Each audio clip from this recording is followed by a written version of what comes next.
Hey, I'm Leah Greenland, and today I just want to talk about eczema and my family's experience with it and how we deal with it. We have three of us that struggle with eczema, varying intensities and from varying ages. One was PRC used to really struggle as a very tiny baby, so I would put little gloves on and to stop them scratching themselves in the bath because they would scratch till blood came. It was horrendous. For me it was more upper primary into my teens and early adulthood, and for PRB more teenage years really. The main thing for us has been finding out which dairy alternative to use. We've all found cow's milk has not had a happy effect on our eczema. So for PRB and myself, we drink goat milk, and that has been wonderful at keeping the eczema at bay. For PRC, for many years, it was plant-based milks because even the goat milk wasn't enough for her little system. Some people cope with lacto-free milk and that's enough for them. There's also A1 and A2 milk, so the different protein in the cows. It's usually the Jersey cow that just produces the A2 protein, which is meant to be more digestible, and that's enough for some people.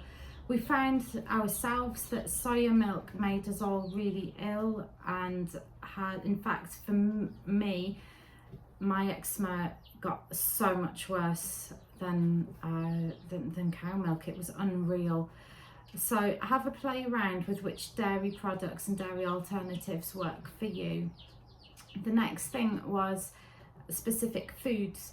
So a health visitor, when I was at the end of my tether with PRC as a tiny baby, said try fruits with red flesh such as tomatoes, to leave them out of your diet, to avoid them. So we stopped making spaghetti bolognese. No, we did an alternative one for her. Strawberries, not that we eat those loads and loads. Ketchup, being aware of things like pizza has that tomato puree on it, and that had a massive impact on their skin. Bit by bit we've been able to reintroduce all of these, but they're the ones to, if there's a flare up, they're the ones I know to look out for and cut out again. For myself, because I'm an adult, I drink coffee and perhaps have another glass of wine, and I do know that they can be triggers for me. The other sort of point of attack, if you like, is any soaps and shower gels and those kind of cosmetic-y things. Keep it simple. If you read the back of a shower gel bottle, there's so many ingredients on it and you probably can't say half of them.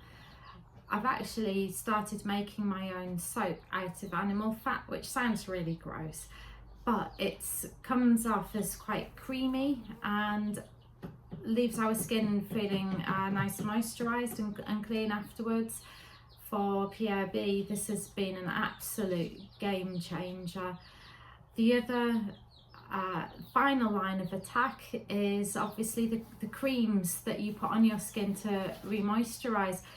We have found that geranium essential oil, you see that, has just been so healing.